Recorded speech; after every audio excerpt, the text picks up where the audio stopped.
Olá pessoal, meu nome é Elia Jabbour e vamos a mais um episódio de Socialismo do Século XXI.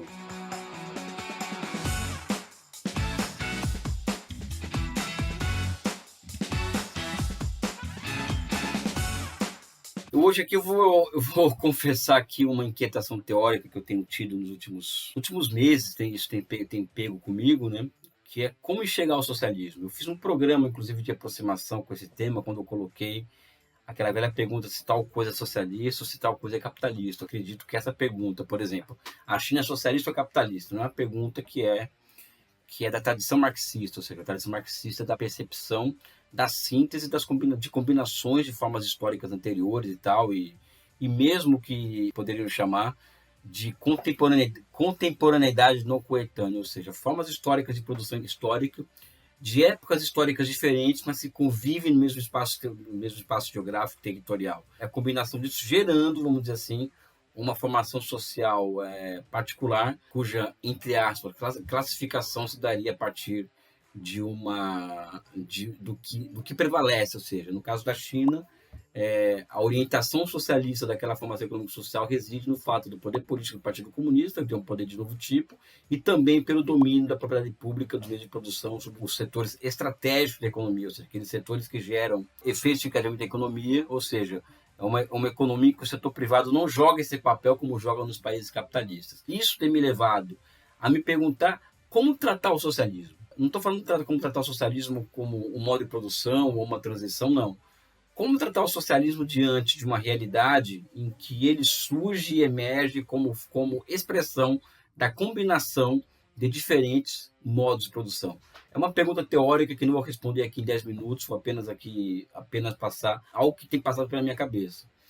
Em primeiro lugar, eu fiquei um dia, uma vez eu li, eu acho que é o Thomas Krause dizendo que o Lenin ele constrói uma teoria da forma social, né? E evidentemente que essa teoria da forma social ela tem relação direta, vamos dizer assim, com o conceito de formação econômico-social. Tá? Informação quando nós falamos de informação, é algo em movimento, né? Ou seja, até falo com meus amigos cepalinos da economia, né? De que eles são estruturalistas, eles trabalham com estrutura. Estrutura dá uma ideia de algo que está rígido ali, enquanto que formação dá a ideia de movimento. Então, eu tenho pensado muito nessa questão, ou seja, então o socialismo em países periféricos, veja bem, né? Não estou falando do socialismo na Alemanha, onde o capitalismo ele prevalece completamente, ou nos Estados Unidos. Eu estou falando em países periféricos, onde uma das características desses países é a coexistência de múltiplas formas de propriedade, de relações sociais de produção e troca, e mesmo de modos de produção. Né? Então, como encarar o socialismo diante dessas realidades? Eu coloco uma terceira pergunta, ou seja, o socialismo é um modo de produção? É uma pergunta, né? Eu acho que sim. Ou o socialismo é, segundo Marx, uma transição ao comunismo, que eu acho que vai cada vez mais caindo de relevância essa questão. Por quê? Porque durante os desenvolvimentos históricos do século XX, ou seja, o desenvolvimento do capitalismo, e o desenvolvimento, o surgimento das primeiras experiências socialistas e as complexidades anexas a elas, inclusive o fato dessas experiências terem ocorrido em países periféricos, ou seja, o que dá outro caráter diante do que Marx e Engels imaginavam que seria o socialismo, né? Deveríamos levar uma opinião particular, observar o socialismo como modo de produção, com regularidades, com coerência interna, ou seja, tudo isso a ser descoberto. O que existe hoje na China, eu acredito que seja uma nova formação econômico-social, e dentro dessa nova formação econômico-social surge um setor avançado da economia que nós chamamos de nova economia do projetamento, e que nós temos feito um esforço muito grande, eu e meu grupo de pesquisa, para entender quais são as regularidades dessa economia nova na China, ou seja, porque se o conceito se manifesta no momento real, cabe ao cientista descobrir como ele se manifesta.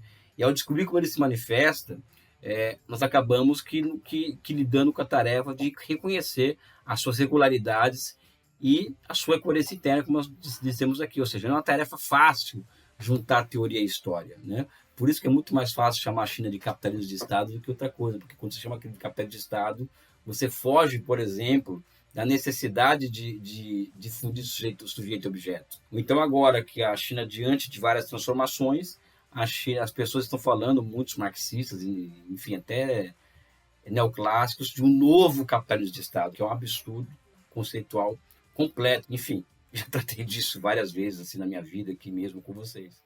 Então, eu tenho uma propensão cada vez maior de enxergar o socialismo como uma forma social. Nós temos que buscar reconstruir uma teoria das formas sociais, né? Ou uma teoria das formações econômicas sociais. Então, quando eu observo o socialismo, por exemplo, eu estou vendo ali, por exemplo, o socialismo que eu estou vendo hoje no mundo, que eu vejo eu vejo sociedades complexas como a China, em que existe o núcleo do processo de produção, de produtivo e financeiro público, né? Mas com diversas formas de propriedade coexistindo com aquilo ali.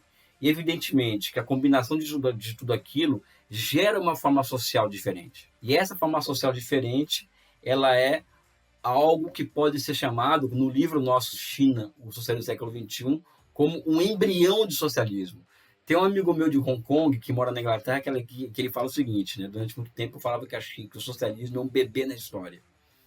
Né? Ele fala que é um embrião, ou seja, é o que está emergindo ainda no ventre da mãe, né? E não algo que está nascendo para a história, né? Eu acho que ainda seja um bebê que esteja saindo ao mundo, né? E evidentemente que o velho tenta colocar a criança para dentro e a criança insiste em sair, porque é isso que é a luta de classe no âmbito internacional. Mas observar o socialismo como uma forma histórica, uma forma social, eu acho que traz um outro conteúdo, uma outra complexidade, um outro grau de necessidade, vamos dizer assim, de observar com mais radicalidade essas experiências do que nós ficarmos no debate, se é modo de produção, se é um processo de transição, ou então um capitalismo de Estado, ou então nós nos aferrarmos uma visão de socialismo como uma coisa pura, ou seja, se tiver elementos de capitalismo pode ser socialismo, ou seja, aquela velha história de se pegar uma realidade, não observá-la a partir do todo, assim, pela parte, né? A parte, muitas vezes, ela não é muito interessante. Ela tem capitalismo, ela tem manifestações de capitalismo, né? Mas pouco se leva em consideração, muitas vezes, que ao lado disso existem manifestações de algo novo aparecendo, surgindo com muita força. O exemplo da China, por exemplo, que é um país que tem capitalismo ali dentro, né? Existem todas as contradições de uma sociedade capitalista, ou seja, o fetiche da mercadoria, por exemplo, consumismo, etc., mas também existe formas de sociabilidade que vão ser diferentes, como, por exemplo, provado durante a pandemia, com o envio de quase 150 mil pessoas voluntárias a Wuhan para enfrentar a morte. Né? Isso tudo é construído a partir do Comitê de bairro. Então, observar o socialismo como uma forma histórica e não como um modo de produção somente, ou como um processo de transição, ela nos obriga a pensar com muito mais vagar, muito mais realismo e com muito mais profundidade o que é o socialismo no século XXI, ou seja, um socialismo que, entre outras características, ele se desenvolve dentro do mundo capitalista, é um socialismo cuja sobrevivência demanda, inclusive, a sua inclusão nesse mundo capitalista, ou seja, não é um sistema que pode sobreviver autonomamente, e eu, como não acredito que o socialismo só se realize em âmbito mundial, ou seja, aquela velha tese da Revolução Mundial, vamos esperar o mundo inteiro virar socialista para falar em socialismo, ou seja, eu acho isso uma utopia das mais malucas que existem, né? Então, acho que essa visão que eu estou trazendo aqui para vocês, que eu vou desenvolver melhor e escrever sobre isso, do socialismo como uma forma social, ela nos traz e nos eleva a desafios intelectuais que pode pautar uma agenda de pesquisa muito interessante, que, aliás, estou muito a fim de abraçar essa agenda de pesquisa, tá? Enfim, é uma discussão, é um desabafo, é um insight que eu trago aqui para vocês. Eu quero saber a opinião de vocês, aí dá seu comentário e também dá o clique no nosso portal da Fundação aí para que nós ganhemos mais inscritos. Um forte abraço, um beijo no coração de vocês.